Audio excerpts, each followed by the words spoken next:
La otra transmisión, mijo. Habla serio. Él está con la transmisión de la Marcela. Ya, voy a empezar.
Hola, ¿me escuchan?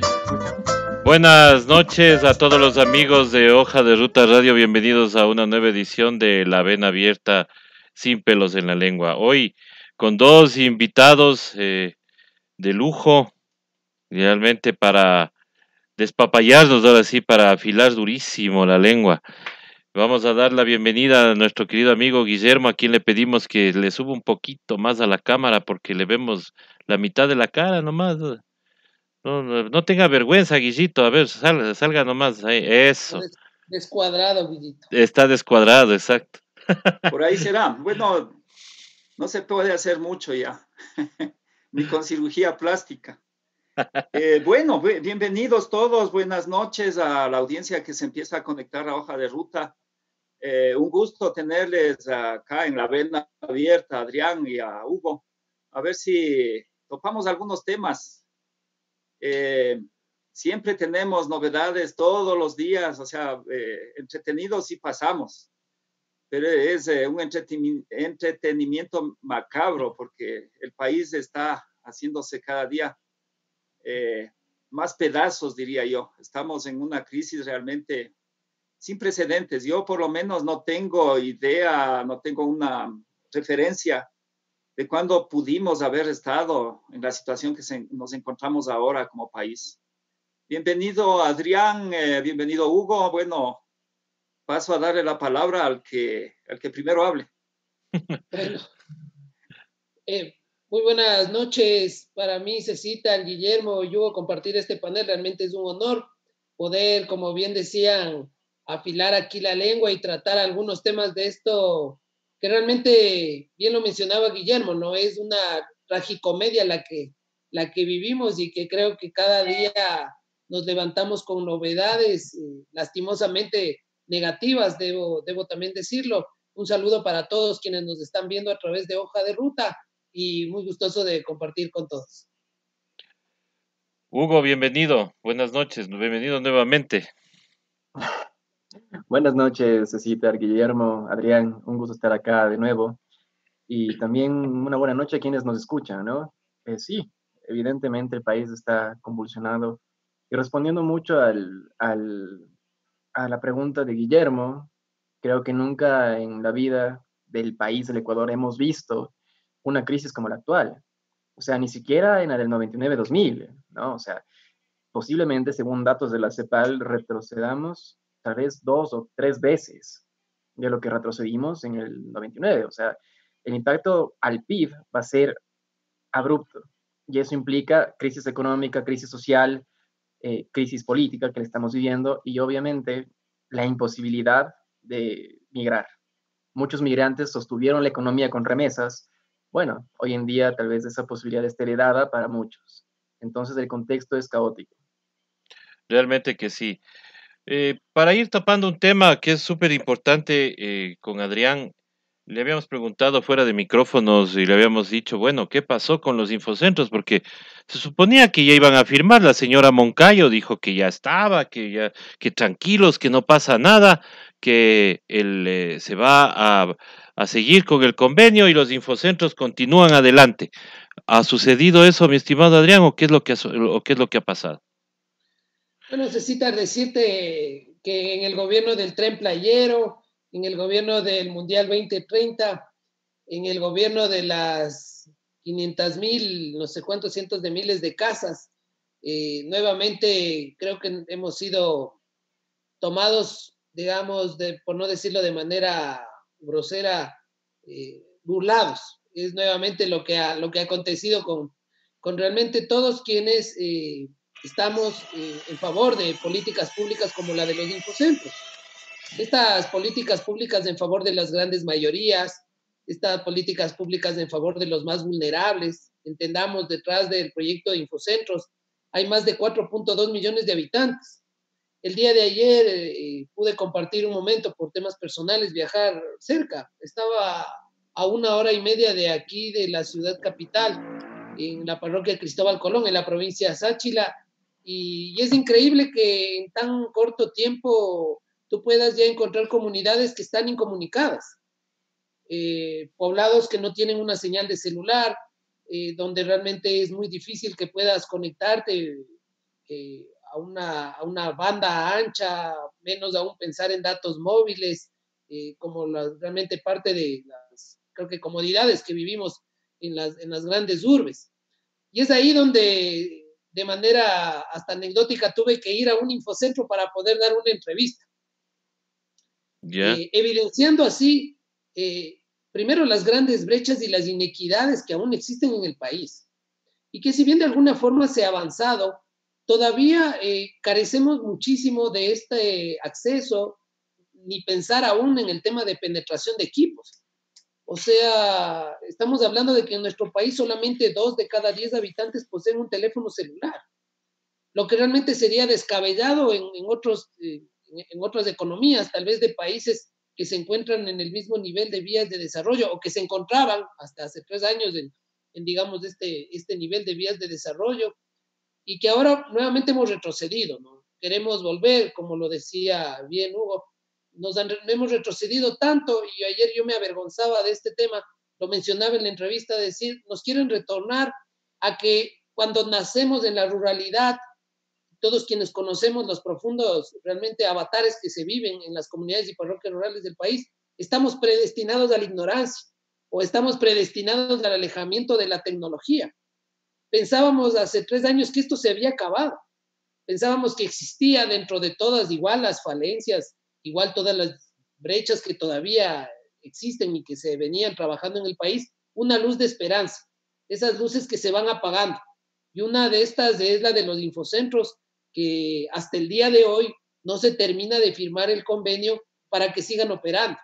Entonces, el día de mañana existe ya el grave riesgo de que a partir del día lunes, sin tener un convenio vigente, sin tener un instrumento legal que permita que los infocentros sigan brindando estos beneficios gratuitos a la ciudadanía, se cierren y retrocedamos 20 años. O sea, retrocedamos totalmente de lo poco que se ha ganado en las comunidades y parroquias rurales de nuestro país.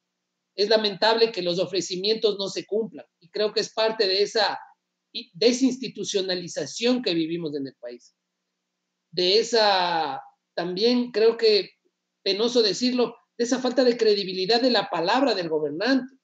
Creo que esa falta de credibilidad del propio gobierno nacional, en donde ellos mismos se contradicen, o a veces también ya con elementos que rayan a veces en lo ridículo o absurdo, tratan de contentar a la ciudadanía o al pueblo con ciertos actos, lo cual a la vuelta de la esquina es desmentido por sus propios funcionarios.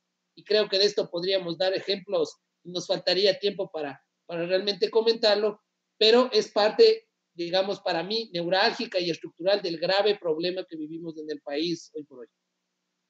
Así es, y con esto de los infocentros, ahí quiero preguntarle a Hugo, tú que eres analista político, ¿cómo ves el nuevo proceso electoral? Porque se supone que vamos posiblemente, si la vacuna no llega hasta mes de febrero del otro año, posiblemente nos toque el voto telemático, no sé, ¿y cómo puede acceder la gente a un lugar a votar si no existen estas herramientas como los infocentros?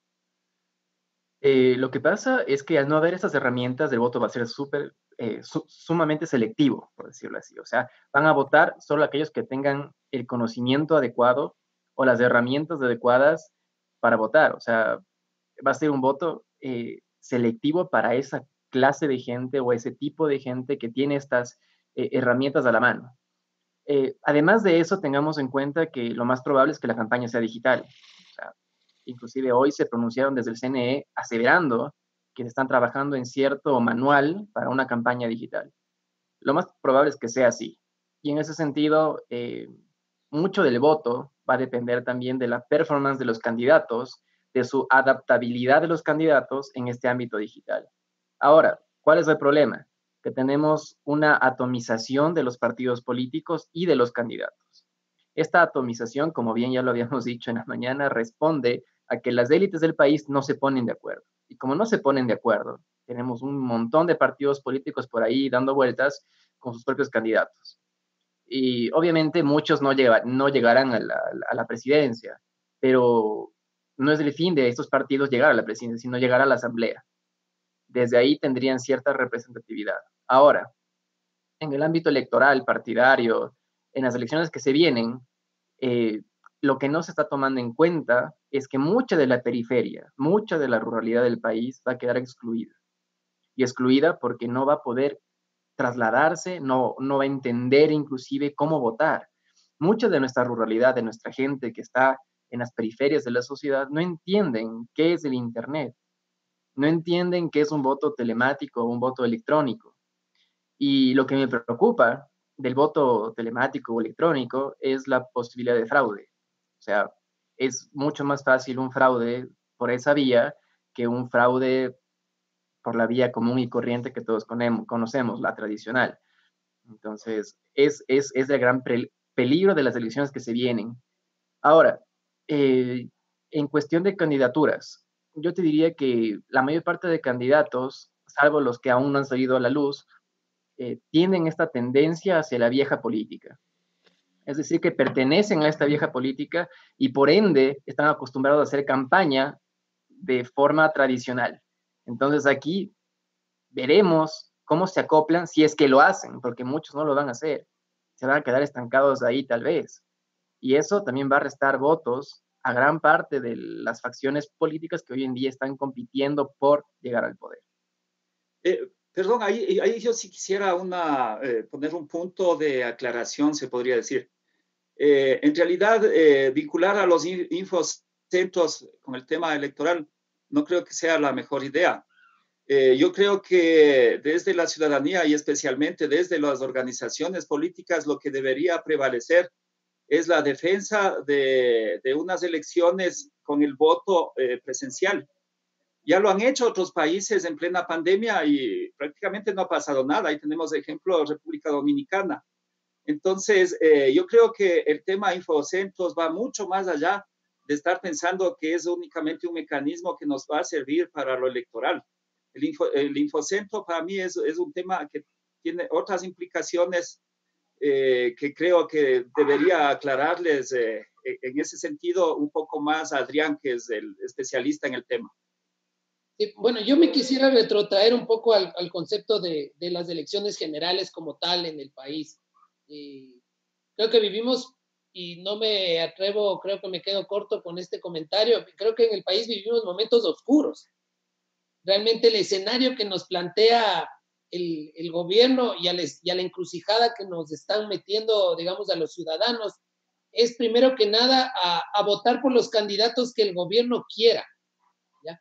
Y a esto me refiero mucho acerca del tema de la proscripción de varios partidos, a la eliminación también de varios partidos, entre esos partidos también digamos, corrientes populares, de populistas de derecha, como por ejemplo el partido de Alvarito, y evidentemente proscripciones, digamos, de alguna manera más solapadas como la que le hacen a Compromiso Social.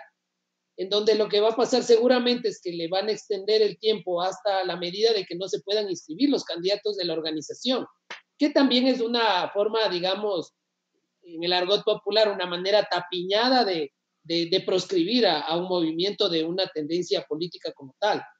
Entonces se vuelve peligrosísimo que tengamos una papeleta, digamos, una cancha marcada por grupos de poder, en donde solo vayamos a poder votar por los candidatos que ellos quieran que votemos. Yo creo que ese es primero algo muy peligroso antes de hablar de los posibles fraudes.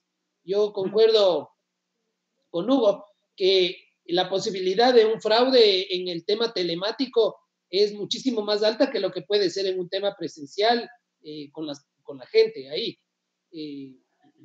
Hemos visto, creo que ejemplos en varios países de diferentes corrientes ideológicas en donde siempre que se trata de instalar una cultura de voto telemático sin la pandemia, dejando de lado el tema de pandemia, se han visto serias dudas sobre cuál ha sido la veracidad de las personas que votaron bajo este sistema.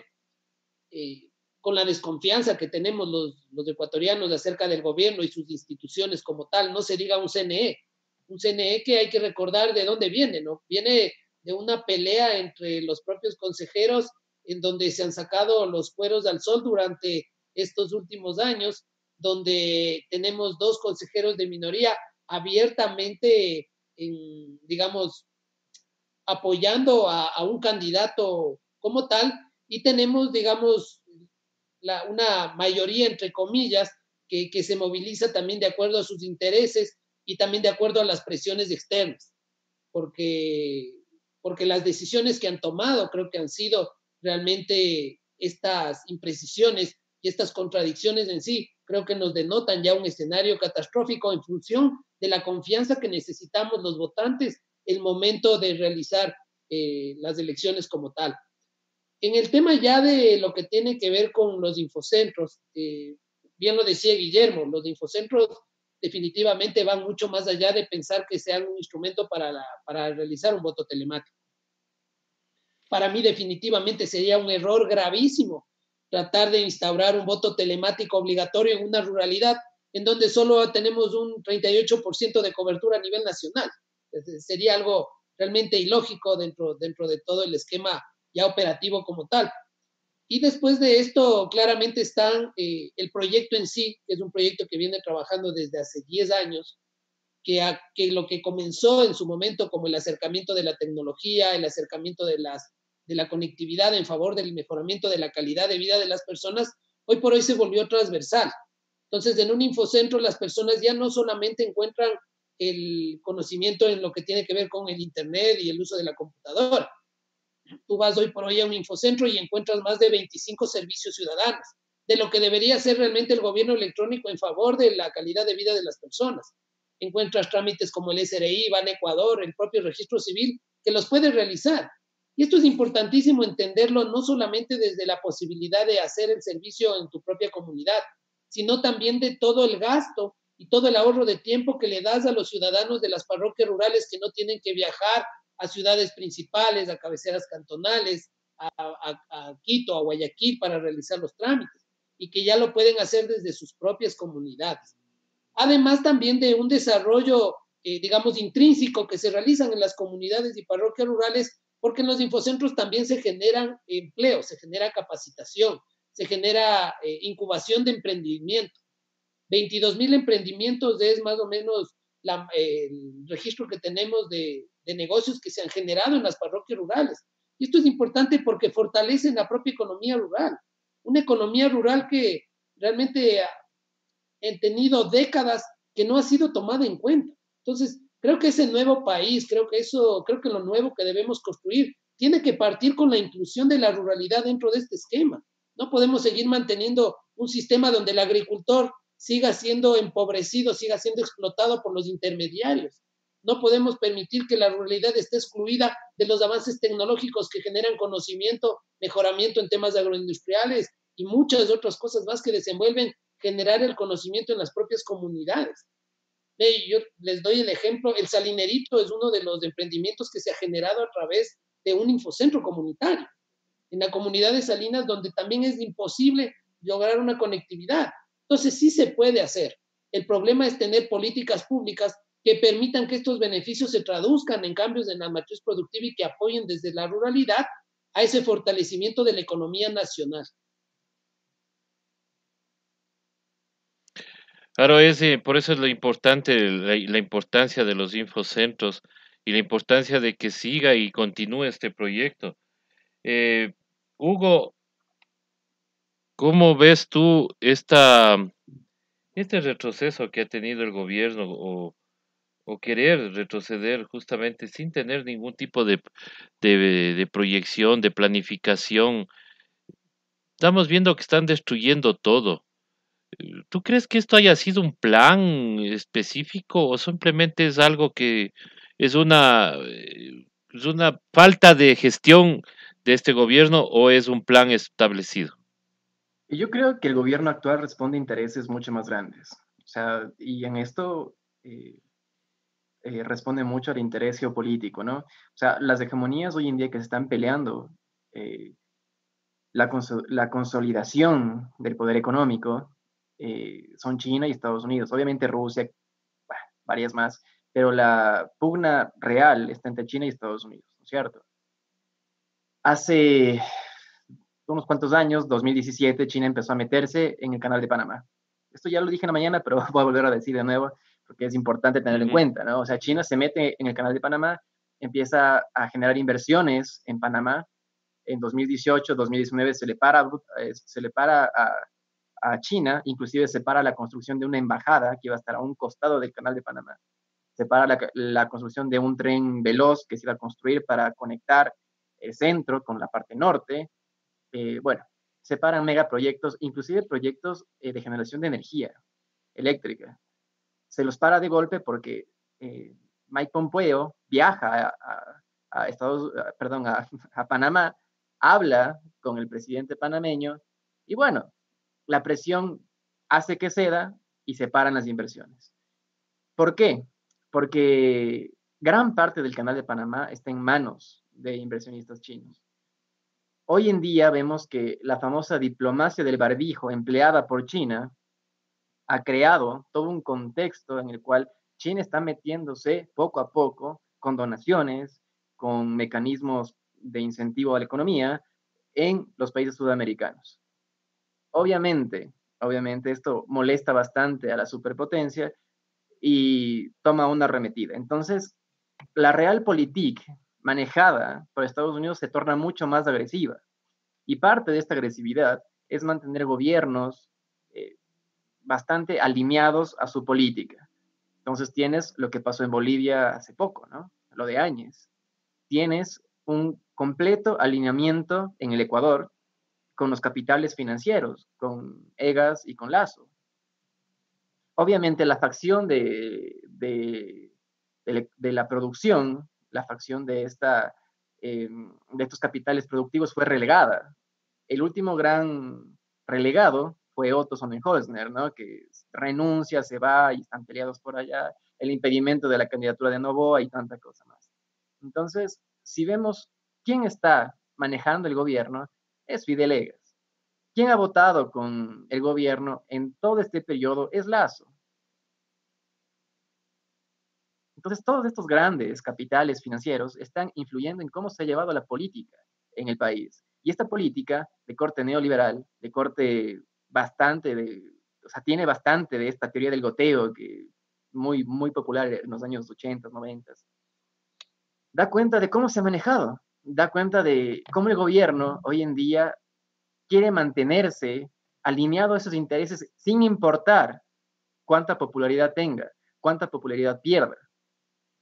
Y obviamente el terreno en disputa es Sudamérica. Tienes una base militar no oficial en las Galápagos. Tienes una base militar no oficial en las Malvinas. La noticia de los buques que están pescando o sea, fuera de las 200 millas marítimas y el tema de la Convemar y tanta cosa, no es nuevo. O sea, los buques han estado ahí hace 6, 7 meses atrás y no hubo ningún lío, sino que hoy en día los medios hegemónicos intentan posicionar la noticia para decir, ay, sí, los chinos son los malos, pero la base militar es la buena, ¿no? Obviamente, en este país, ¿quién ha sostenido al gobierno? Ha sido la Embajada de Estados Unidos. ¿Quién sostiene a Lenin Moreno Octubre? Es el embajador de Estados Unidos. ¿Quién evita que Martínez llegue a ser enjuiciado políticamente? Es el embajador de Estados Unidos, que sale en declaraciones públicas a defender a estos actores del gobierno. Y no solo esto, o sea, veamos recientemente lo que pasó con Otto. Es la misma embajada la que dice, no, ¿saben qué? Las credenciales existen, pasan estas cosas. O sea, el contexto en general que hoy en día estamos viendo a nivel político es bastante manipulado por los intereses hegemónicos y económicos de Estados Unidos, de un Estados Unidos que está cayéndose y está buscando sobrevivir ante la arremetida China. China hace tiempo ya ganó. El tema de negarse a comercializar con el dólar, sino con el yuan, es ya claramente una respuesta a que hay un cambio en el orden de la hegemonía mundial. Entonces, si tu pregunta es, bueno, ¿por qué este gobierno se ha mantenido así? ¿Por qué este gobierno se mantiene a pesar de los bajos índices de popularidad? Es porque el gobierno está sostenido por los intereses económicos de Estados Unidos y obviamente por las facciones más aburguesadas, pertenecientes a un capital financiero, sea Egas o Lazo, no importa, que están cabildeando para que el gobierno, en la medida de lo posible, se mantenga el tiempo que deba mantenerse. Es lo que pasó en Argentina con Mauricio Macri. Los grandes empresarios del capital, perdón, los grandes financistas del capital financiero sacaron sus dineros cuando el dólar estaba a $8 por peso. Pasaron, ¿qué? 6 meses y el dólar se fue a 50 y después a 60 y después a 70. Y ahí esos grandes financistas regresaron al país con sus dólares intactos y se hicieron inmensamente ricos. Algo similar está pasando acá. Entonces, ¿por qué se mantiene así el gobierno? Bueno, porque hay intereses tanto externos como internos. Y esos intereses internos también funcionan para cohesionar las fuerzas políticas, para comprar las fuerzas políticas y para asentar cierto modo de hacer política de una forma casi de un capitalismo salvaje. La disputa más interesante que vimos sobre estas dos facciones fue en la Asamblea. Era María Paula Romo quien apoyaba a Litardo para ser presidente de la Asamblea. Y del otro lado estaba Cuesta apoyándola a Mendoza. Ya, dos capitales en pugna por la Asamblea. Al final de cuentas, gana la facción que pertenece a los capitales financieros alineados con María Paula Romo hacia arriba. Así es, estimado Hugo, y así estamos en este país, en el país del que no se aguanta nada ya. Es momento, yo creo, de actuar y todavía no ingresa nuestra querida amiga Natalia Vergara, o ya está por ahí, ya está. Ya está por acá también, a quien le damos la más cordial bienvenida. Estamos con Adrián Ibarra, con Hugo Ortiz y con Natalia Vergara, a quien le damos la palabra en este momento porque nos enteramos que su plataforma está siendo censurada, bloqueada, como suele suceder cuando no les gusta que se les diga las verdades. Estimada Natalia, bienvenida. Muchísimas gracias, César Armando. Un saludo muy grande a Hugo, a Guillermo y a Adrián, también a toda la gente que está conectada a través de Hoja de Ruta. Qué placer poder estar con ustedes compartiendo.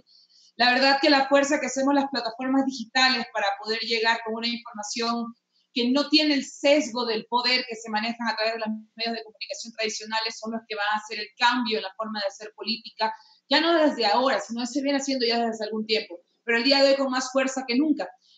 Como lo comentabas, es una realidad. Nuestra plataforma Ideas Ecuador desde el día de ayer ya está imposibilitada de transmitir a través de Zoom. Nosotros hemos venido sufriendo una serie de ataques a través de nuestra plataforma. Nos han denunciado, han llegado incluso en transmisiones en las que se habla sobre todo del gobierno central. Han habido momentos en los que han aparecido en 5 minutos 200 cuentas a denunciar nuestras transmisiones y esto es un aspecto repetitivo. Normalmente cuando tú al poder lo incomodas, utiliza todos los aparatajes que pueda tener a su disposición y todos ellos financiados casi siempre con nuestro propio dinero. Y es lo que han hecho una vez más, están vulnerando la libertad de expresión, la libertad de asociamiento y de asociación y además también la oportunidad de ser críticos, de ser ciudadanos libres, que tenemos la libertad y que tenemos el derecho de poder opinar en los aspectos relevantes de la política ecuatoriana. Aquí no estamos hablando de partidos políticos, eso ya no es el momento de hablar de eso, es el momento de hablar de ciudadanos, porque no importa de qué partido seas, todos nos estamos muriendo de hambre. Sin importar de qué partido político seas, a todos se les murieron un familiar o un amigo durante la pandemia del COVID-19. Y cuando nos dicen en febrero del 2021 vas a salvar la patria, por favor, señores, seamos conscientes. 2021, no va a haber nada que salvar. Las hidroeléctricas se concesionan hasta diciembre, las refinerías se concesionan hasta diciembre. En este momento ya estamos endeudándonos de nuevo con China. Entonces yo creo que el momento de actuar es ahora, sobre todo cuando se ve cómo utilizan ese tipo de aparatajes para vulnerar la libertad de expresión que todos los ecuatorianos hemos venido sufriendo ya de estas vulneraciones, pero el día de hoy ya con más fuerza que nunca. El CNE el 5 de agosto firmó un contrato para hacer la censura y el manejo de redes sociales en torno a la campaña. Esto es una mal manera de decir que van a censurarnos en redes sociales, sin importar de qué hagas o no hagas campaña. Es una forma de utilizar dinero estatal, dinero de los ecuatorianos, para coartar la libertad de expresión de cada uno de nosotros. Razón por la cual estamos incluso nosotros llamando a movilizarnos ya.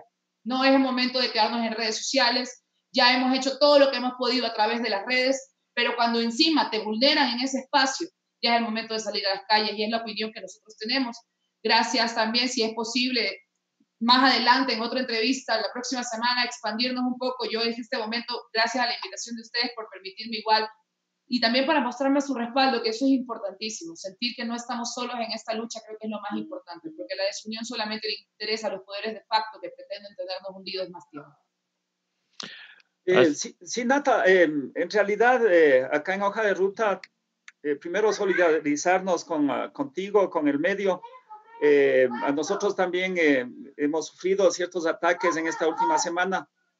Sin embargo, como bien dicen, ¿no? La unión hace la fuerza y es el momento de unificar esfuerzos en todos los medios que estamos tratando de contrastar la información, de tratar de darle a la ciudadanía otro lado de la información, porque lamentablemente la información oficial es absolutamente sesgada y eso lo sabemos muy bien. Bienvenida a Hoja de Ruta y acá hay un espacio y ya coordinaremos para la próxima semana tenerte en una entrevista, yo entendería que con César Armando, para tratar más a fondo estos temas. Muchísimas gracias, compañeros, en serio. Es importante unirnos. Ya no es el momento de pensar en camisetas, ya no es el momento de pensar ni en líderes ni en caudillos, porque nadie nos va a venir a salvar. Es el momento de, como ciudadanos libres, levantarnos. Y lo hacemos a través de los medios que tenemos, ustedes, yo, y muchas más redes que están haciendo ese tipo de trabajo. Pero, de hecho, desde el 5 de agosto se ha intensificado la censura en redes sociales, la censura en medios, que era nuestro último bastión de lucha. Y no es posible que nos sigan censurando. Este es el momento ya de decir basta. De hecho, nosotros estamos planificando y estamos invitando a la gente ya que se movilice, con distanciamiento social, con mascarillas, por supuesto. Pero no me vas a decir de que no puedo marchar, pero sí puedo ir a la playa. No puedo marchar, pero puedo ir al cine. No puedo marchar, pero puedo ir a un centro comercial. Todo lo que genere dinero, ahí sí no tienes que cuidarte. Pero cuando la gente quiere ejercer también su derecho a la rebelión, ahí sí no se puede. No, señores. Estamos muy cómodos también, quizás. También quizás la culpa es nuestra, que nos hemos quedado sentados en nuestro lugar de confort y no nos hemos empoderado y no nos hemos puesto la camiseta del Ecuador, pensando cada uno en su lado, pero ya este es el momento de decir basta. Es momento de unirnos. Así que yo les agradezco muchísimo su solidaridad. La próxima semana, el día miércoles, estoy ya yéndome a Quito y vamos a hacer todas las acciones necesarias, porque no puede seguir esto así. No vamos a esperar a febrero 2021 y los invito a ustedes también, compañeros, a que nos decidamos y que hagamos el cambio ya. Ya. Los profesores no cobran, los médicos, los profesionales de la salud no cobran, los proveedores del Estado no cobran.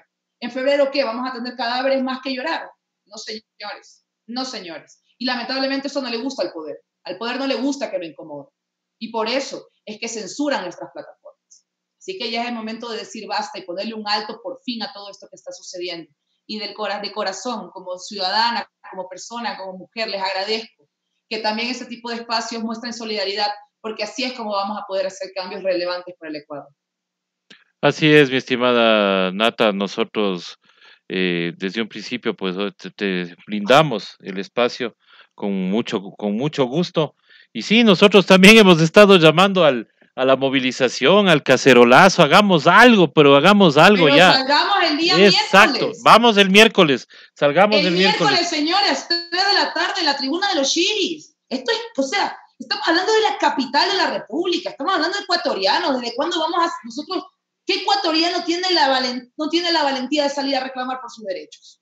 Yo los invito, de ecuatoriano a ecuatoriano, por favor, unámonos y salgamos el miércoles a las calles. Ya es hora. No digo mañana, organicémonos, llamemos a nuestras familias, a nuestros compañeros, y el día miércoles salgamos a llenar las Chiris con distanciamiento social para que incluso se vea más grande la movilización. Bolivia está marchando, Argentina marcha el lunes en conmemoración a la muerte de San Martín, y nosotros estamos en nuestras casas. No es posible, pues. Claro. No es posible, compañeros, no es posible. Y más aún, nos censuran la libertad de expresión. ¿Qué más nos quieren robar? ¿Qué más nos quieren robar? No va a quedar nada que robar ya, no va a haber nada que reconstruir en febrero. Ya no estamos hablando de partidos, estamos hablando de liberarnos, de resistir. Y eso es la principal labor que debemos hacer todos los ecuatorianos en este momento. Porque vemos cómo se hunde el barco. Vemos cómo ustedes estaban tratando el tema de los infocentros. Por Dios, ¿en qué cabeza van a eliminar los infocentros? Eso es como pretender que regresen las escuelas unidocentes. Son cosas que no tienen ni pie ni cabeza. Y hemos permitido que gobiernen de esta manera. Ya no podemos permitir más eso. No podemos, señores, no podemos. Y yo sí les agradezco y los invito a que marchemos, y que marchemos el día miércoles, y que nos unamos, y que demostremos quiénes somos, y que somos los mandantes, por si se les ha olvidado. Así es, efectivamente, y eso es lo que debemos hacer. Hugo, ¿tú qué opinas al respecto? Bueno, el reclamo es legítimo y es obvio. O sea, yo me pongo en esa posición y digo, sí, o sea, hay gente despedida, hay gente que no recibe ningún sueldo, hay gente que está siendo explotada laboralmente, la precarización laboral es pan de cada día, médicos que por su amor a la medicina, por su amor a salvar vidas, están trabajando ad honorem, porque no reciben ningún sueldo, ningún estipendio, no les pagan, y eso, o sea, se traduce para muchos servidores públicos, ¿no? No les pagan, viven con las justas, y esto afecta a toda la economía, no solo son los servidores públicos.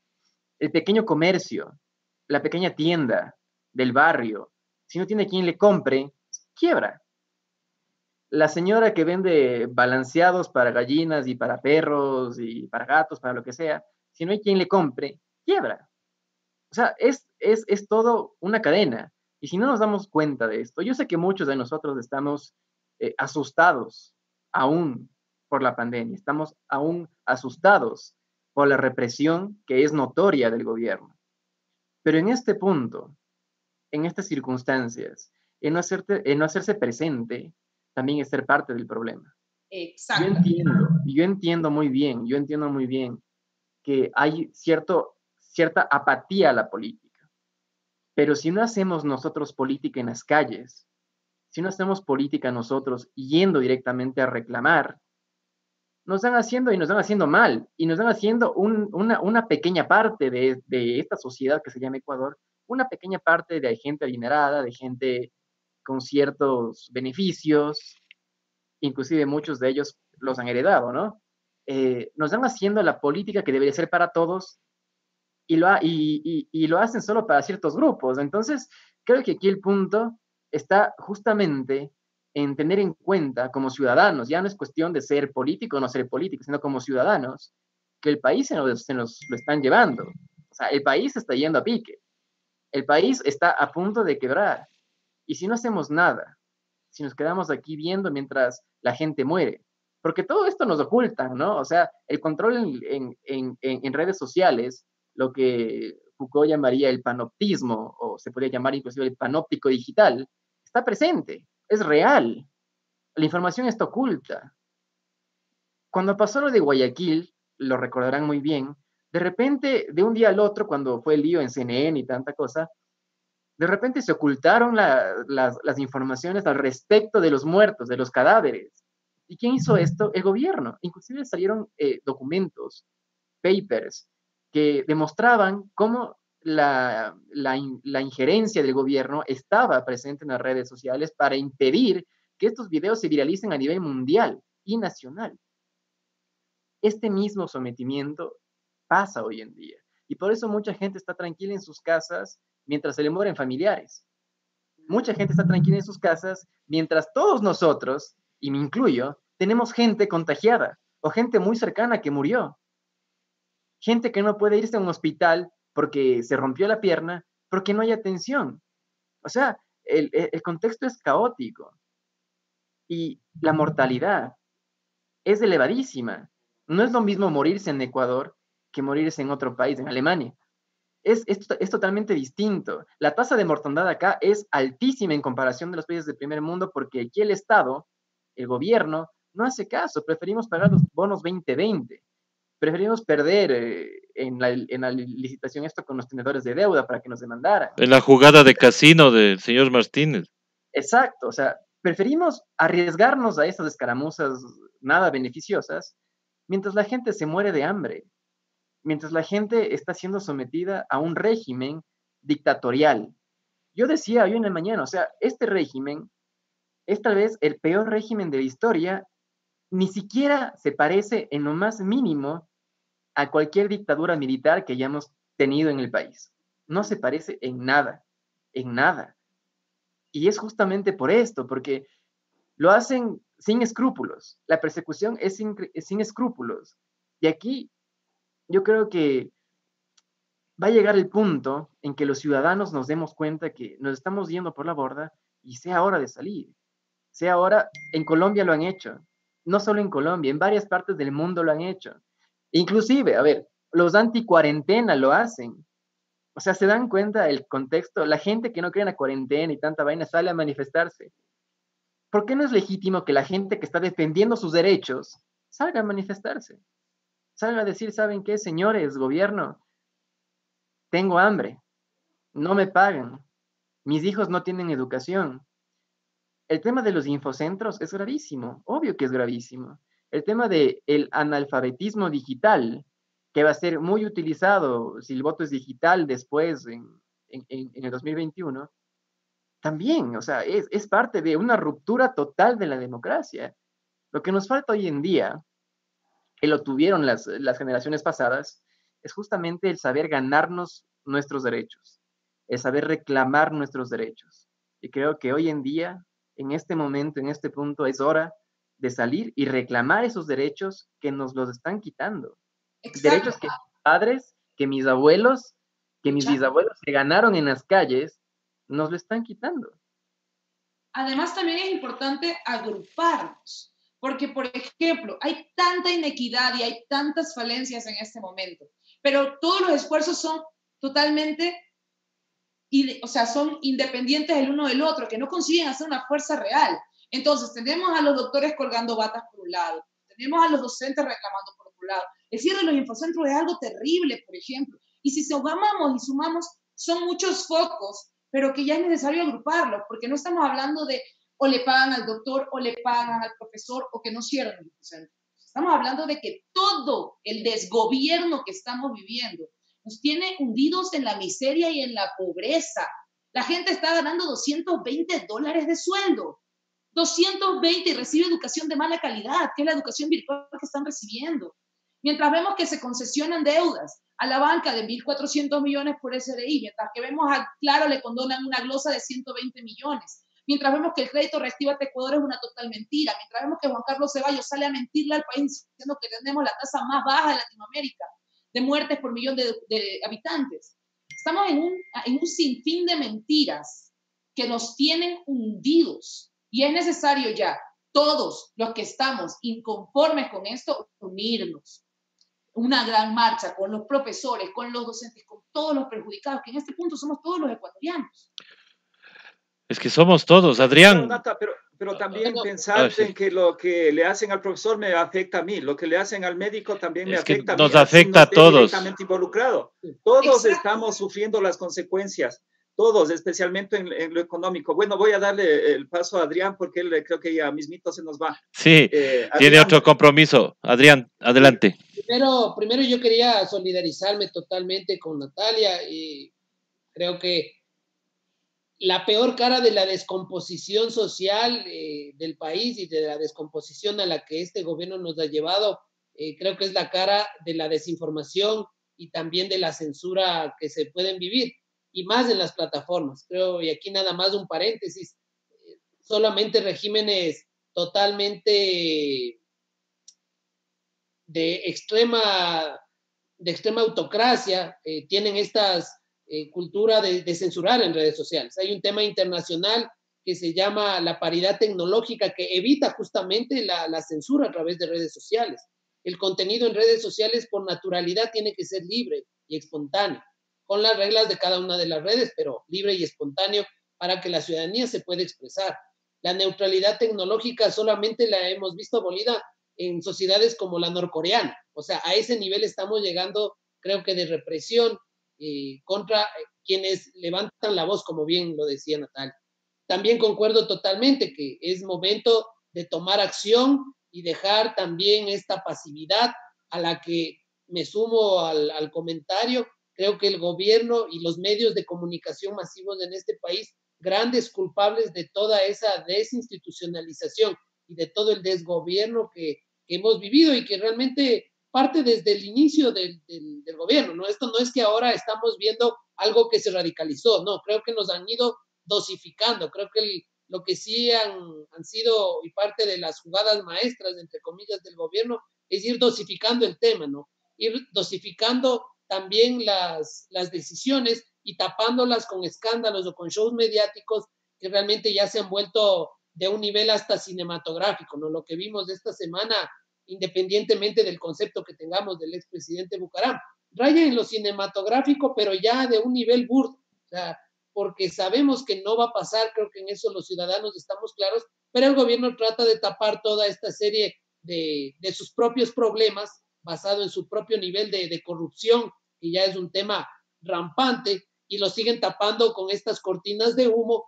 Y yo escuchaba hoy en la mañana un comentario acertadísimo de Augusto Tandazo que decía, los romanos daban pan y circo. Este gobierno nos da circo y ni siquiera tenemos pan. Entonces, estamos gravísimos en el tema, yo concuerdo totalmente. Creo que es momento también de unir estas causas y también unir todo el descontento, porque como bien lo decía Natalia, se han creado esta serie de focos que a la final terminan siendo pirotecnia, cuando lo que realmente está debajo es un incendio total de lo que es la sociedad. Tenemos una descomposición que llega a un tema de hambre excesiva. Acabo de venir ayer de las parroquias rurales en la provincia de Santo Domingo de los Áchilas y tú ves hambre en la ruralidad. Ves nuevamente este esquema de delincuencia organizada realmente a todo nivel. El otro día yo le comentaba a alguien y creo que aquí hay que partir de ejemplos muy concretos de al nivel que hemos llegado de descomposición social. Yo no me acordaba haber visto un tramitador afuera del registro civil, pero hace más de 10 años o 7 años atrás. Entonces, volver a venta de tickets, volver a que el puestito, a que te cuiden, esos son termómetros y es el barómetro de cómo estamos socialmente cayendo en una encrucijada, y bien también lo menciona Hugo y Natalia, o sea, en febrero no tendremos nada, porque para reconstruir creo que hay que tener una base, pero en este momento lo que vemos es una arremetida de tal nivel que aquí se quieren llevar hasta la base, o sea, no va a existir república a la que haya que reconstruir, será armar una colcha de retazos, pero realmente no habrá mucho y sufriremos de esto, de estos 3 años en los que nos han paulatinamente y sistemáticamente gobernado hacia los grandes capitales y a los grandes grupos de poder. Creo que esta crisis la veremos constante en los próximos 30 años y será muy grave para las generaciones actuales y futuras de nuestro país. Así es, y eso es lo que tenemos que reaccionar. Como digo, siempre hemos estado acá llamando a que ya es hora de salir, ya es hora de reclamar, es hora de que reaccionemos. ¿Cuántas veces hemos dicho, si vamos a salvar la patria, ya salvémosle desde ahorita? ¿Qué tenemos que esperar una elección? Y es más, capaz que no tenemos ni la elección, porque como están tan alhajas los señores del CNE, entonces ya no vamos a tener elección. Adrián, para terminar, yo sé que tienes otro compromiso. eh, ¿Se firma o no se firma el convenio para los infocentros? Bueno, de manera lamentable tengo que decirlo, otra vez el gobierno se ha burlado del pueblo, se ha burlado ahora de los más necesitados, de la gente vulnerable en 750 parroquias rurales de nuestro país. 4.2 millones de habitantes hoy por hoy quedarán sin estos beneficios o bajo el grave riesgo de quedarse sin estos beneficios. 1.200 personas tienen también la posibilidad de quedarse sin trabajo las próximas semanas. 1.200 familias que dependen de estos recursos también podrán verse vulneradas. Les doy una primicia, nos acaban de suspender una cuenta en Twitter que habíamos creado, en la de no cierre al proyecto de Infocentros. Me acaban de pasar una pantalla en donde nos acaban de restringir la cuenta en Twitter sin razón alguna, que no emitimos contenido realmente que la cuenta se restrinja por alguna situación de lo que tiene que ver con la plataforma en Twitter como tal. Hay que seguir luchando. Yo creo que aquí la comunión de las voces, la unión de voluntades, la suma de conciencia por un mejor país, por algo más equitativo, por esa justicia social que venimos hablando desde hace 40 años, se hace necesaria con acciones, se hace necesaria con desprendimientos también para sumar esas voluntades en función de mejorar las condiciones y la calidad de vida de todos los ecuatorianos. Yo les quiero agradecer muchísimo. Para mí ha sido un gusto compartir con todos, Natalia, Hugo, César, Guillermo. Les agradezco muchísimo por el espacio. Sigamos adelante, cuenten con mi apoyo, el apoyo de más de 2.000 personas del proyecto, de más de 4.2 millones de habitantes de las parroquias rurales, y hay que seguir, hay que avanzar, hay que seguir, y me quiero despedir mandándoles un abrazo gigante, un abrazo fraterno a todos, a Natalia, que realmente ha iluminado el espacio, eso también tengo que decirlo. Muchas gracias, les mando un saludo gigante y fraterno, y cuenten conmigo siempre. Gracias, Adrián, y estamos en contacto para seguir conversando sobre algunos temas aquí en Hoja de Ruta. Y compañeros, yo también los tengo que abandonar porque no. Sí, lamentablemente también no sea así, oiga. Por eso les solicito encarecidamente que nos podamos expandir el día lunes.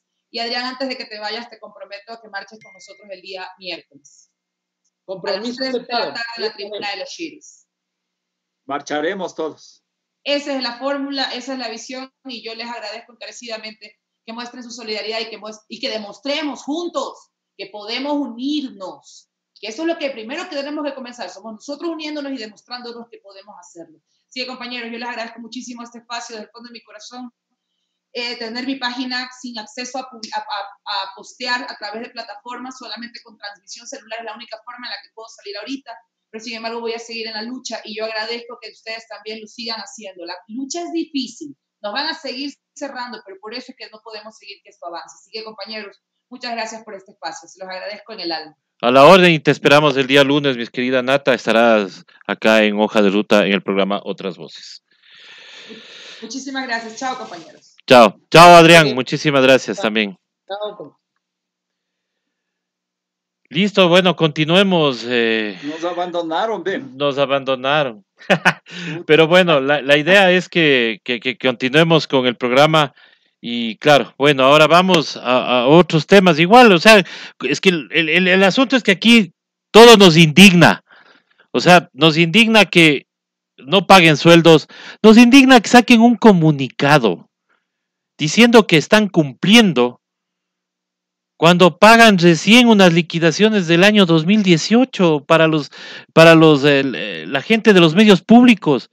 O sea, es una sinvergüencería tal, y peor con lo de la CFN, pues que chuta, me olvidé de tratar con nuestro amigo Adrián. O sea, la CFN dando préstamos a los bancos para que los bancos nos saquen la madre a nosotros con intereses cuando queramos pedir préstamos. O sea, eso ya es... los bancos intermediando y ganándose más plata. Nada claro, más. Claro. Esa es la banca de segundo piso. O sea, la CFN le da el dinero al banco para que el banco le preste a la gente. Más o menos esa es la estructura. Claro. Pero ahí habrá que ver si en realidad llegan esos créditos a ser créditos productivos. Habrá que ver si en realidad esas tasas que se ofrecen, y si es que es efectivo, como digo, realmente el crédito. Ojalá no sean unas operaciones que terminen en otra cosa. Bueno, además de que es extrañísimo, ¿no? que en esta época de crisis, en vez de pensar en bajar la tasa de interés, aquí le están encareciendo la tasa de interés, pues porque el banco, así sea por el costo de colocación del crédito, va a tener que subirle un puntito, 2 puntitos a la tasa de interés. Y no va a ser 2 puntitos. No, yo sé, El pero CFN le en puede lo estar mínimo. prestando al 5% y ellos a nosotros nos dan al 15%. Por eso no Sí, pierde. Pues.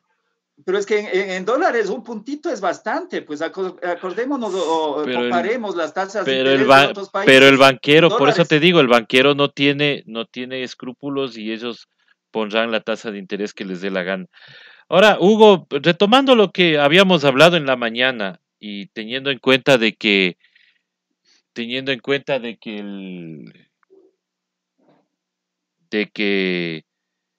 el, este tema político, los partidos políticos están moviendo las frutas, algunos están ofertándose, inclusive para candidatos, hay algunos que no tienen todavía candidato, hay otros que andan buscando, y por acá me decía el Guiso que inclusive hasta han pagado unos con Con cheque, cheque chimbo. con cheque chimbo, con cheque que rebota. O sea, Sí, ¿cómo ves tú todo esto nuevamente, Hugo, para las personas que no nos escucharon en la mañana? El tema de los partidos políticos es similar al contexto que vivimos en 2006-2007 y al contexto en el que se dio el cambio de la dictadura a la vuelta a la democracia. Hay 1 millón de partidos políticos que están buscando por sobrevivir. ¿Ya? Entre esos, los más representativos los vimos tanto en la vuelta a la democracia como en el 2006-2007, que fue el periodo de la Revolución Ciudadana. Hoy día pasa lo mismo.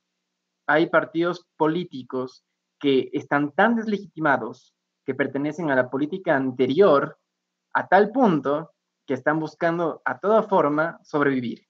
Y esa supervivencia depende de los acuerdos que hagan. Obviamente, la política, el sistema político, la democracia está rota. La gente no cree en los políticos, no cree en los partidos políticos, no cree en nadie. Y en un contexto de pandemia en el que el gobierno ha abandonado a sus ciudadanos, peor aún. Entonces, en ese sentido, los partidos políticos están atomizados porque las élites no pueden ponerse de acuerdo. Primer punto. Segundo punto, el tema del capital financiero manejado por Fidelegas y por Lazo, que son quienes tienen bancos y están incurriendo en temas electorales, no es que están de la mano, o sea, ya hace meses el nexo entre ambos actores se rompió. Del otro lado, del capital productivo, tenemos a varios partidos políticos. O sea, es interesante el caso de Bucaram. El caso de Bucaram que es coyunturalmente favorable para Noboa. Recordemos que quien financia Bucaram son los Isaías. Entonces, ahí hay un nexo interesante. Y no solo ellos, también el PSC.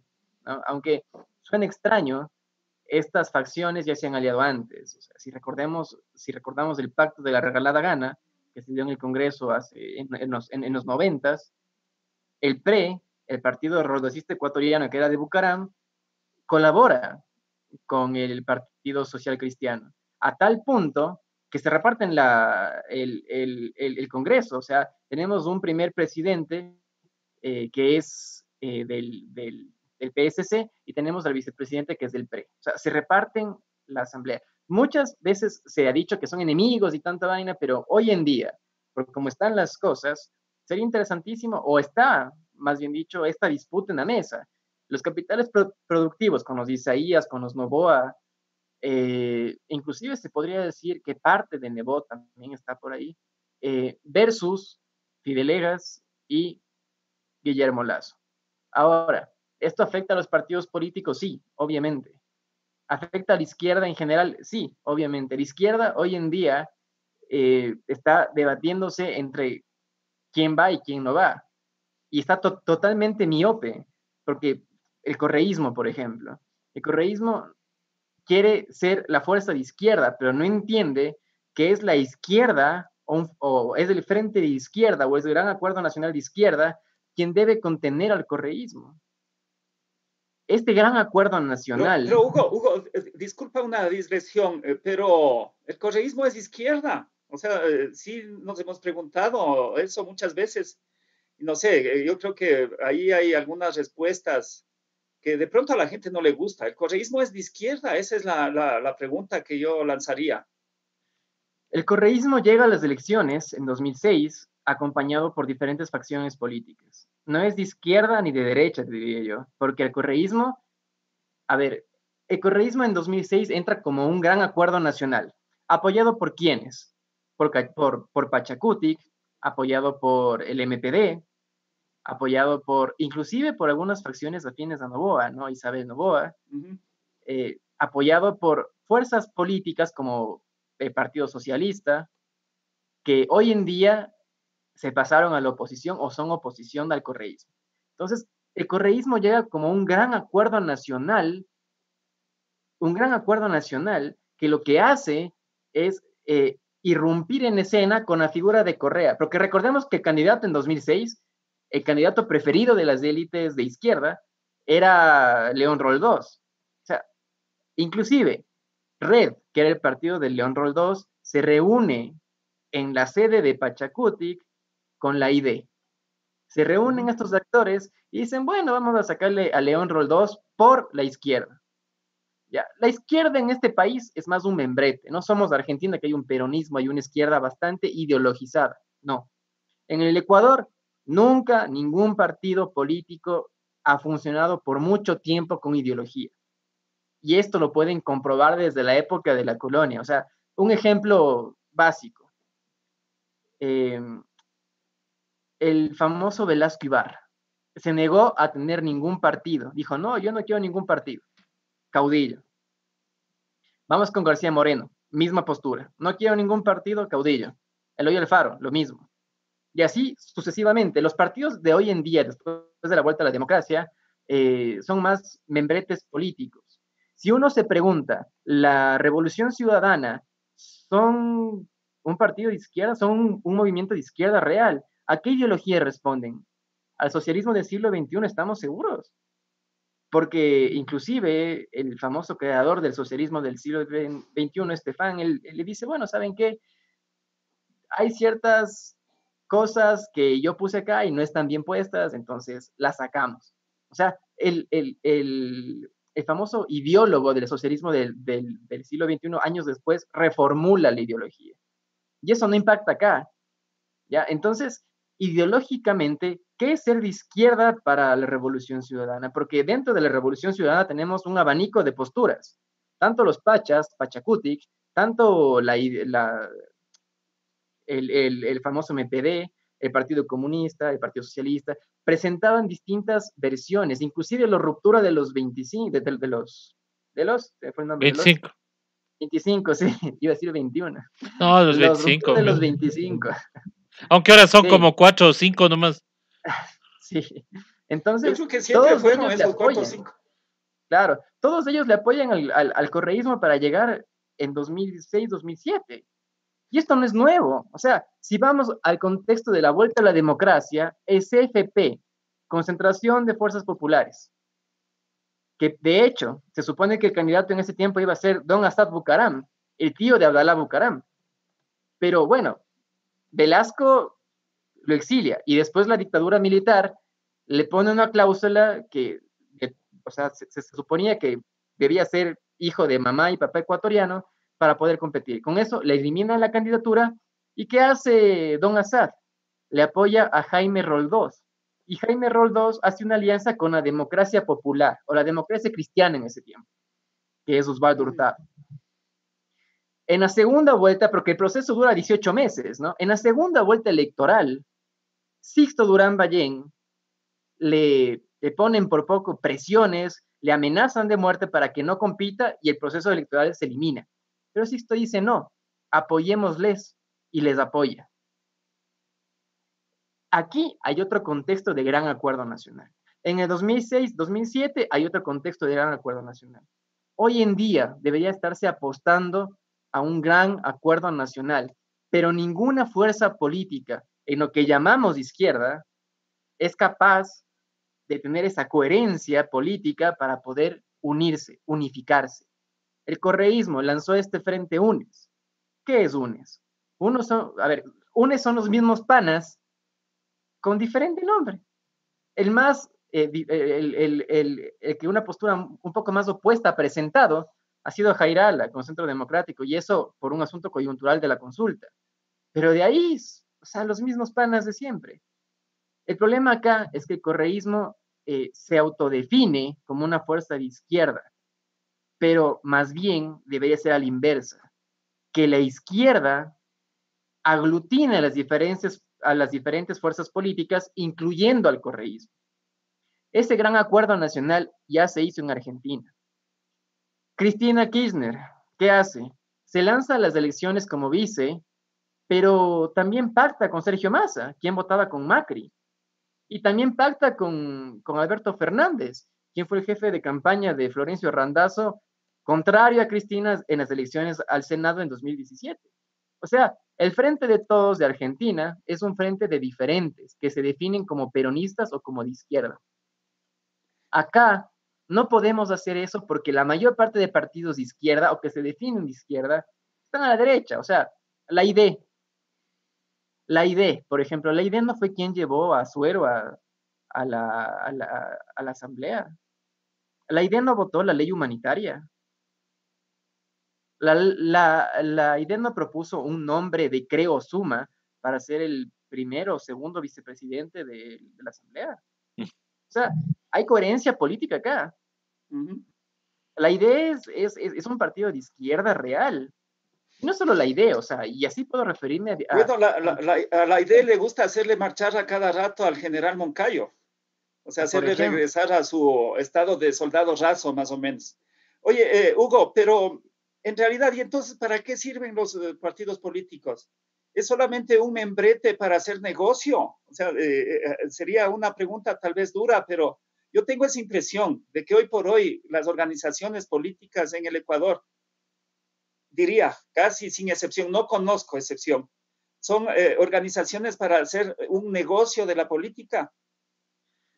Evidentemente es así, siempre ha sido así. O sea, los partidos políticos, en muchas de las veces, y sobre todo hoy cuando hay una persecución del CNE y del gobierno que intentan proscribir candidatos, bueno, hacen negocio con los partidos políticos. O sea, es así de simple. Y en muchos de los casos, los partidos políticos solo son sellos electorales.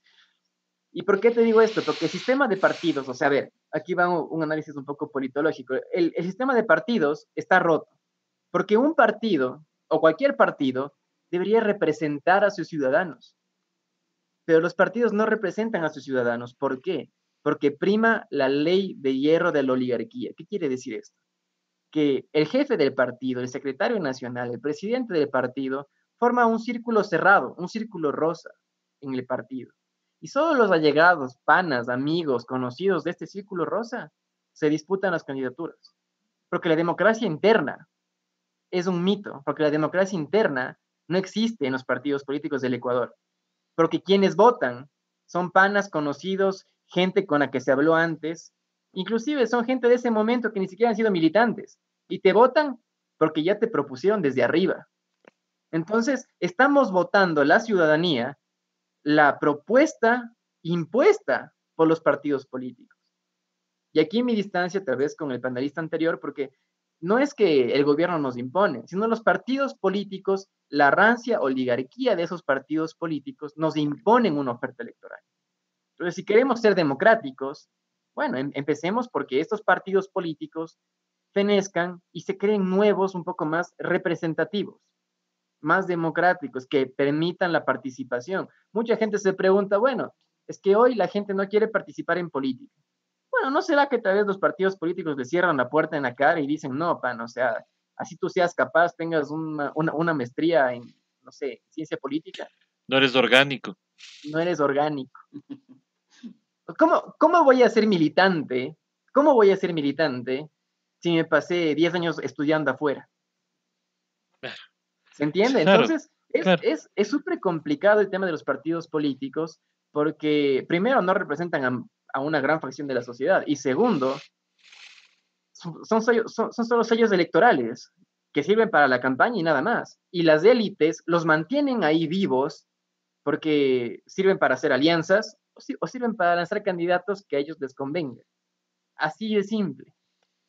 Oye, Hugo, y tú como estudioso de la política, ¿tú podrías identificar algún partido político, digo, legalmente aceptado por el CNE, que en estos momentos pueda definirse como un partido de izquierda? Yo creo que en el Ecuador ningún partido es de izquierda. Muchos se definen como izquierda y de hecho es más una cuestión de tendencia política, porque la mayor parte del electorado quiere un gobierno, aunque no sepan de ideología ni de política, quieren un gobierno, o sea, de centro izquierda. La dirección es la socialdemocracia, más fácil. ¿Ya? Entonces, este gobierno de centro izquierda básicamente sería un gobierno con enfoque social, pero con presencia empresarial, nacional. Un poquito al estilo, digamos, Trump, más o menos, por ahí, no tan radical. La tendencia es esa, entonces por eso muchos partidos políticos van a apostar a esa tendencia, aunque no sean de izquierda. Un ejemplo de esto, Álvaro Noboa, que siempre fue un neoliberal, se definió como un capitalista y tanta cosa, ¿qué dijo recientemente? Yo puedo ser en lo social de izquierda y en lo económico productivo de derecha. Entonces vemos que hay una ambigüedad ahí ideológica que es utilizada como campaña. La ideología hoy en día es campaña política. Oye, Hugo, y también yo vi un video en donde decía hasta la victoria siempre. Claro. Pues yo pensé que ya se había unido a UNES, Alvarito Noboa, pero no ha sido así, estaba equivocado. No, él está unido, creo, a la Revolución Citoyenne, pero es de allá de Francia, porque ahora habla francés. Sí. Ahora creo que está con Mélenchon, creo, por allá. No, eso es un ¿no? champús, ¿no? Pero, o sea, no entiendo, o sea, hay gente, por ejemplo, aquí que nos escribe y nos dice, ya van a ver, dice el triunfo del gran Álvaro Noboa. Digo, pero, o sea, perdón, pero ¿qué ofrece él? O sea, Alvarito es la misma versión de hace 20 años. O sea, lo mismo, con Dios y con el Ecuador sacaremos adelante y todo. Sí, o sea, yo pienso que un empresario respetable es aquel que está al día en sus impuestos, un empresario respetable es aquel que justamente da trabajo y no tiene problemas, por ejemplo, con el trabajo infantil. Un buen líder es una persona que no tiene problemas con su familia y, por ejemplo, él tiene muchos problemas con sus sobrinas por temas de herencias, con su misma hermana. Entonces hay cosas que no cuadran, pues, pero y ahí es cuando uno se pierde y uno dice, ¿realmente estaremos haciendo bien en estarnos peleando por sacar un buen país cuando ves que la gente, o sea, le sale por ahí un Mesías como Alvarito a decir, yo soy la salvación, yo reinaré poco más, y dice él, y ya salen todos y decir, este es el candidato. Las encuestas ya están, algunas encuestas ya le tienen como uno de los candidatos fuertes. O sea, es que en realidad él al reaparecer en la escena política, creo que logró llamar la atención de cierto electorado, digamos. Por lo menos ahora, cómo se están haciendo las encuestas es a través de redes sociales. Entonces yo me supongo que por ahí es por donde pudo posicionarse en un buen lugar, digamos, y con una buena expectativa en este momento. Adicionalmente, se suma un spot publicitario que sacó en blanco y negro por más señas, en donde él no dice nada. Entonces yo digo, aguanten, esperen que hable, y entonces ahí va a ser otra cosa. Entonces, en mi opinión, Álvaro Noboa es una espumilla que se derrite sola. O sea, tenemos que esperar que hable y ahí marcha el pana. Sí, igual, o sea, el tema del Alvarito es que él siempre estuvo presente, la campaña la hizo siempre, estuvo presente por medio de memes, por medio de videos. El tema del francés es súper interesante porque es un atisbo cultural importantísimo. No sé si ustedes lo sabían, pero en la época de la colonia, y un poquito después, ya después de formado el Ecuador, después de 1830, Los Gran eh, Cacao. sí, los hacendados, los famosos latifundistas, tenían como destino irse a Francia. Entonces, toda élite debía saber francés o estar viviendo en Francia. Recuerda que García Moreno también nos quiso anexar a Francia, ¿no? Claro, obvio. Entonces, de hecho, los ciudadanos quiteños en ese tiempo decían a todo extranjero que veían en la calle, le decían es francés. Así sea sueco, le decían es francés. Entonces, es un atisbo cultural súper interesante que yo del Alvarito no lo hubiera utilizado, pero lo utilizó. Y el tema del Alvarito es que él lo que viene a hacer es justamente patear el tablero de las élites financieras. Porque el voto de Alvarito va a dividir el voto que teníamos por Lazo y por el candidato del oficialismo, inclusive por otro. O sea, es dividir más a las facciones de derecha. Entonces, por ese lado es bueno. ¿Que tiene capital político? Yo creo que sí lo tiene. Yo creo que Alvarito tiene un capital político interesante, de hecho. Habrá que ver qué pasa después, como tú decías, con el debate o con sus posturas habladas, porque es cierto que eso puede ir a la baja. Pero más allá de eso, yo creo que el capital político de Alvarito es de haber sido la primera oposición al correísmo, el primer gran opositor a Rafael Correa. Y yo creo que para el 2021 sí tendremos en segunda vuelta un Álvaro Noboa versus un Rafael Correa. Bueno, no un Rafael Correa, un Un candidato candidato puesto de por Correa. ¿Tú crees Entonces, que yo creo tú crees que él decida? No podría asomar por ahí un outsider, no sé, Rabascal, Tandazo, o otro más. de hecho debería, porque el outsider podría poner un poco de coherencia si es un buen outsider, porque también hay malos outsiders, ¿no? O sea, Bolsonaro, ahí tienes ahí un outsider y ¿Eh? es terrible. Pero si es un buen outsider, yo creo que sí. Lo que podría hacer es generar coherencia y aglutinar a los sectores de la izquierda que están hoy por hoy dispersos. Sería interesantísima la idea, pero ya estamos casi sobre el tiempo y aún no aparece el famoso outsider. Entonces yo lo veo súper complicado. Igual, por ejemplo, un outsider dentro del mismo movimiento indígena fue Leonidas Issa. Y tienes, y tienes de hecho una dispersión en Pachacutic y en Aconaye, ¿no? O sea, Pachacutic se estaba peleando por apoyarle a Yacu Pérez. Obviamente Pachacutic votó la ley humanitaria, obviamente habían nexos ahí del oficialismo. O sea, Pachacutic, una gran parte de Pachacutic tiene, eh, tienen nexos o tienen ahí un poco de figuras que están aliadas con el oficialismo y con los capitales financieros. Ahora, claro, la CONAIE dijo, ¿saben qué? Un ratito, no. En un comunicado expresó lo que se expresa en el código de la democracia, o sea, no es nuevo, está en el código de la democracia. ¿Sabes qué? Le dijo a Yacu, tú no puedes ser candidato porque aún acabas tu periodo de prefecto. Y obviamente es un riesgo porque no puedes competir para la presidencia y dejar la prefectura vacante, que suba otra persona, si tal vez ni siquiera ganes la presidencia. Obviamente la CONAIE lo que hace es apoyar a Issa. ¿Y cómo lo apoya? Por medio de Vargas. Vargas es el gran defensor, el gran escudo de Leonidas Issa. ¿Y no podría ser Isa el outsider de la No izquierda? creo, no creo. Nuestra población, nuestra sociedad aún tiene atisbos de no sé si de superioridad, pero hay mucha discriminación todavía a lo indígena. Hay Claro, eso mucha sí. xenofobia. Entonces yo lo veo muy complicado. Acá, Muy ponte, complicado. nos reclaman de que por qué le decimos Alvarito. Yo le digo porque, bueno, los quiteños De solemos, cariño, pues de cariño. nosotros los quiteños solemos poner el hito siempre después por cariño o por ya porque es una persona conocida. Ahora, hay otra persona que nos dice que es el menos embarrado en corrupción. Bueno, eso cuando no se conoce, ¿no? Pero porque no pagar impuestos es corrupción. Apoyar el trabajo infantil es corrupción. Tratar de enriquecerse con la herencia de sus sobrinas o de su hermano es corrupción, o sea, y son casos conocidos, no son casos inventados, son casos que se han ventilado en la, En la justicia en la internacional, justicia inclusive internacional. acuérdate, Así es. acuérdate del caso del padre mismo, que él quiso sacarle de juego, digamos, para él hacerse cargo de todo el poder económico. Exactamente, o sea, Hubo un juicio en Estados Unidos al respecto.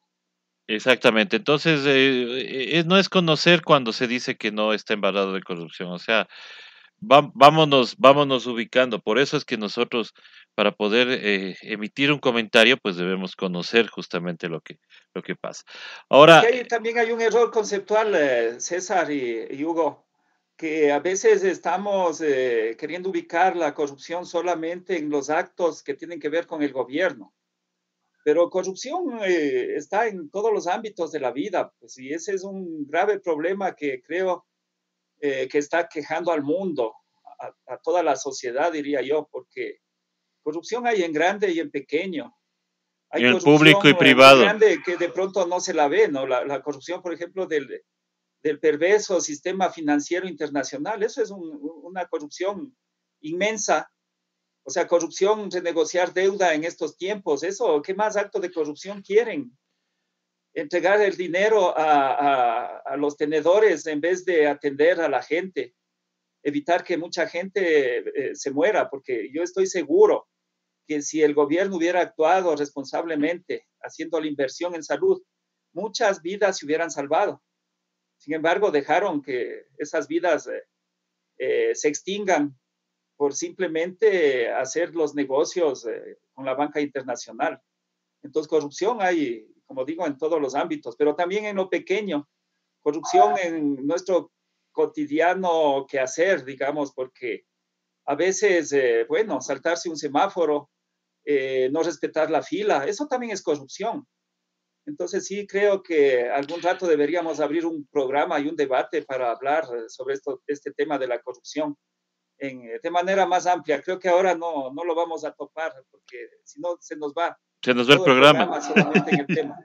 Claro, porque corrupción es hasta salirte ahorita en el toque de queda, por ejemplo, que era a las 7 de la noche y decir no me acuerdo, también es corrupción, pues porque no te exime el desconocimiento de la falta.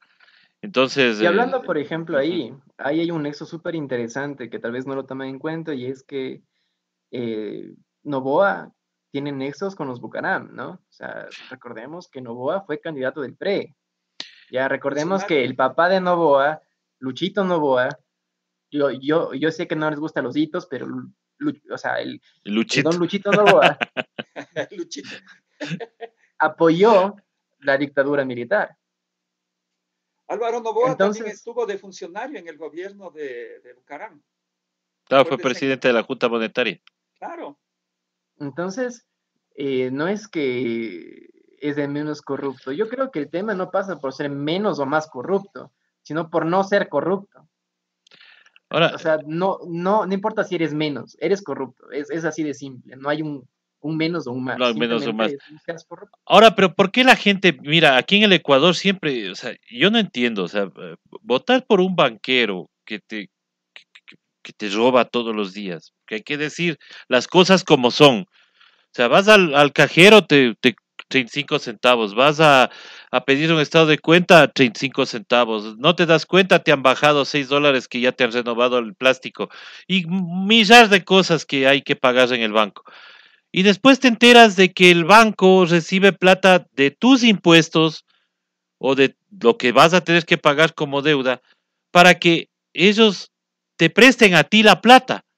O sea, y la gente dice, no, es que el banquero ha sido exitoso, el banquero como trabajó desde los 15 años, el banquero sabe cómo administrar, mira cómo le tiene al banco. Sí, pero con tu plata, pues. Y lo mismo pasa con los empresarios. De la ñaña de este también, pues, porque ¿Cuál de la ñaña de este? De este banquero. ¡Ah! Porque, claro, ahí se desmitifica eso del trabajador. Claro, o sea, heredar un banco. Banquero gracias a la ñaña y punto. O sea, diga la verdad.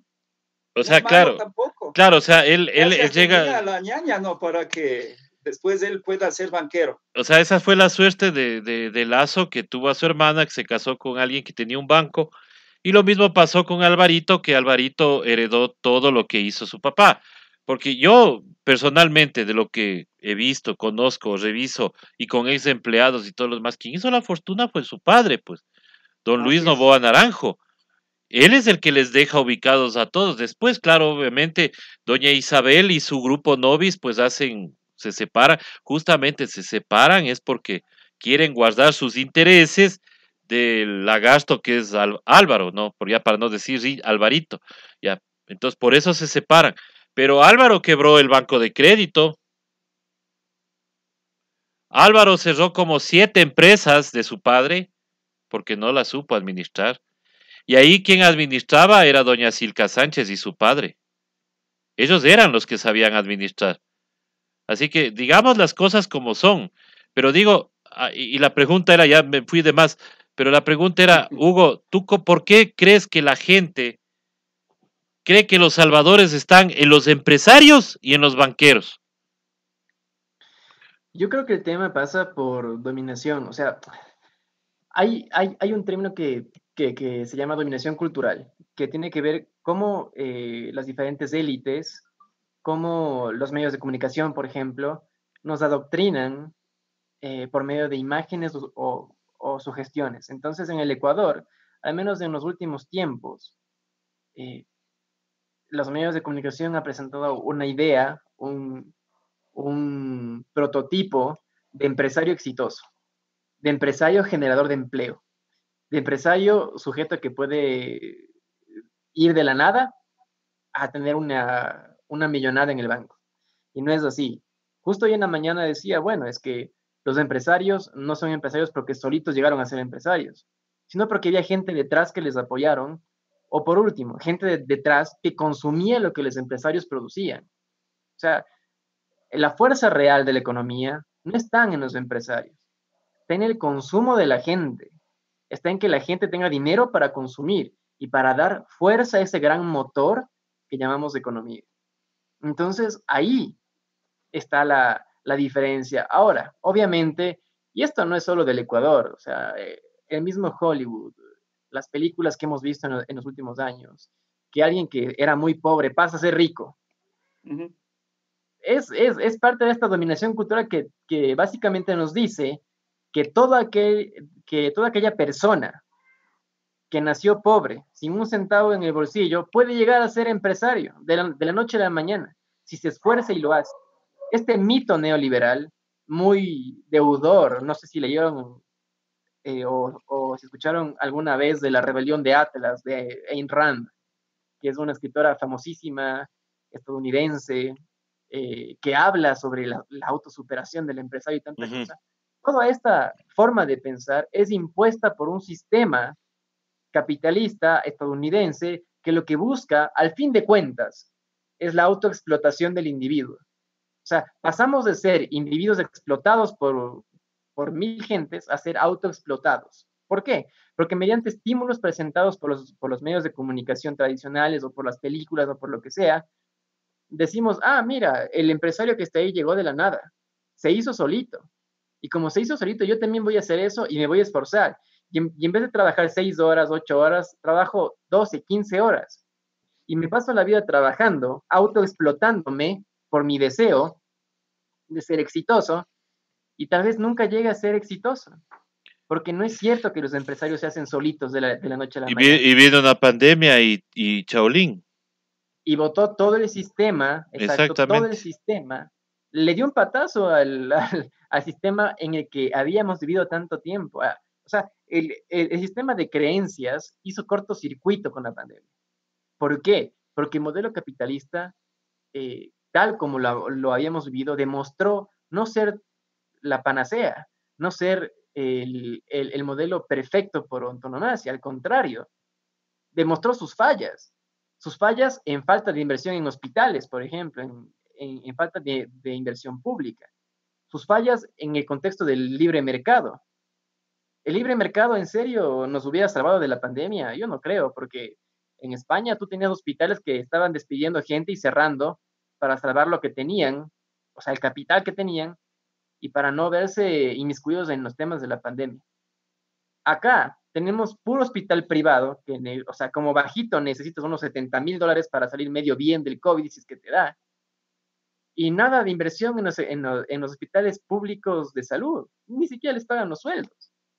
Entonces, ¿por qué creemos que el empresario es es la solución, porque así se nos adoctrinó, porque Claro. las universidades privadas nos adoctrinaron así, porque los colegios privados nos adoctrinaron así. Y esto Yo no creo es que las nuevo, o sea, públicas también, Hugo, y en yo las creo que las públicas públicas también. también, Sí, eso es lo que en menos conversábamos, grado, ¿no? pero las públicas también. Claro, porque Oye, pero yo creo que desde esa lógica se puede entender que la gente defienda los intereses de las clases dominantes, ¿no? Porque solamente desde esa lógica se podría entender, por ejemplo, la oposición a la ley de, ¿cómo era? De plusvalía, plusvalía, de ¿no es cierto? plusvalía. Y desde esas lógicas, yo digo, yo he visto la práctica más perversa o el modelo más perverso en esta lógica capitalista alienante, es el multinivel. En el multinivel a la gente le convencen que él es el empresario, que es el patrono de sí mismo, y simplemente lo que hacen es un juego de piramidación en donde a la gente de abajo le explotan y hay mucha gente que simplemente se acaba sus ahorros y se retira, pero ya fue explotada. Pero siempre le hacen sentir bien y le dan sus discursos así motivadores, energéticos, como una religión casi, para convencerle de que ni siquiera importa el producto. Lo que importa es tener más gente a quien vender el producto y multiplicar las ganancias así mágicamente. Pero ahí igual se crean niveles en donde los de arriba son los que ganan y los de abajo son los explotados y son doblemente explotados porque ahí además es con sus propios recursos, porque ahí en realidad no tienen patrón, no tienen quien les dé seguridad social ni nada, pero ahí están, ¿no? En esas movidas, en esos juegos de la piramidación económica. Claro, y en este contexto, por ejemplo, las redes sociales se convierten en la nueva forma de dominación. O sea, pasamos de los medios tradicionales de la televisión, de la radio, a las redes sociales. Y es un peligro esto mucho más grande. ¿Por qué?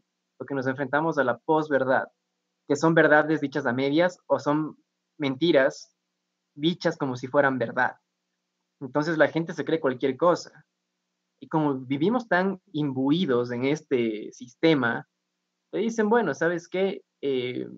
Según un estudio, si tú vas al mar y te expones al mar 10 horas, te quedas calvo. Y es mentira, pero la gente se cree. Y esto en el ámbito electoral, o sea, tiene una potencialidad brutal. ¿Por qué? Porque vemos que Cambridge Analytica, que era esta consultora política británica, si no estoy mal, utilizó las redes sociales para influir en el voto para que Trump ganara las elecciones. Y también fue utilizada por Mauricio Macri. ¿Cómo lo hacen? Te presentan propagandas, stickers, memes, como tú quieras, acorde a tus creencias, a tus valores, a lo que tú pones like, porque hay un algoritmo ahí que tú pones like y te identifica tus gustos. Te presenta propagandas de este tipo y después te dice, bueno, vota por Macri o vota por Trump. Y tú lo haces, porque te sientes identificado, porque las redes sociales te están manipulando. Entonces, también es una trampa y hay que saberlo identificar. Y de esto, o sea, puede sonar a teoría conspirativa, pero hay filósofos que hablan de esto, o sea, Agamben, Byung-Chul Han, o sea, hay millón, Expósito inclusive, o sea, es Gentes y todo un empresas contexto. dedicados a ese tema. Claro, o sea, si tú, por ejemplo, hay un libro muy bueno que se llama La Sociedad del Cansancio y hay otro que también es de este mismo autor que se llama La Sociedad de la Transparencia, es de Byung-Chul Han, es un filósofo.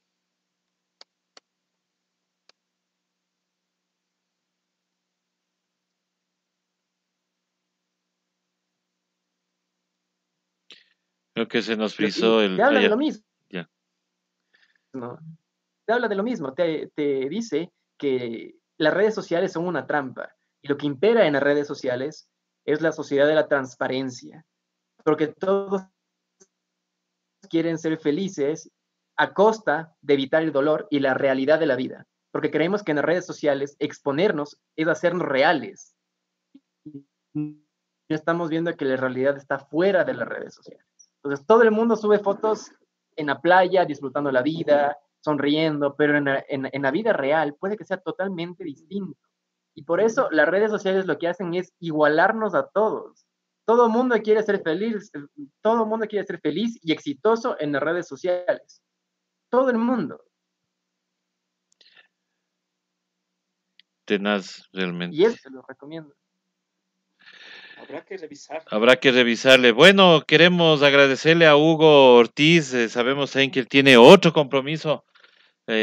También, pues, chuta, es que son ahora Esos invitados que los te has invitados, conseguido ahora, los Cecita, invitados que tenemos son requeridos, pues, en todo lado. salen huyendo.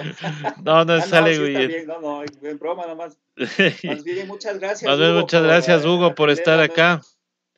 Exactamente, muchísimas gracias, Hugo, y yo creo que con esto también damos por terminado esta vena abierta de este viernes, sin más que pedirles que reaccionemos un poco, ya tomemos conciencia de lo que tenemos que hacer, y yo creo que es hora ya de que en esta semana salgamos a las calles, salgamos a reclamar lo que es nuestro, salgamos a reclamar nuestros derechos y salgamos también a pelear porque respeten nuestro país, que debe ser alguna vez ya respetado por estas élites que lo único que han hecho y lo único que nos han tratado de hacer es bloquearnos, tratar de dejarnos sin una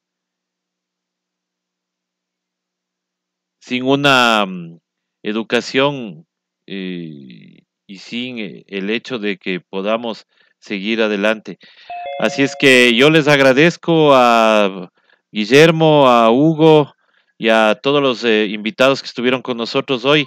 Eh, Empezamos a tener ya los cortes correspondientes del, eh, de quien nos da el internet, pero bueno, vamos a continuar despidiéndonos nada más. Guillermo, muchísimas gracias, gracias Huguito, y será hasta la próxima semana con más en Hoja de Ruta, La Vena Abierta, Otras Voces y Ciudadanía en Resistencia. Muchísimas gracias y hasta pronto.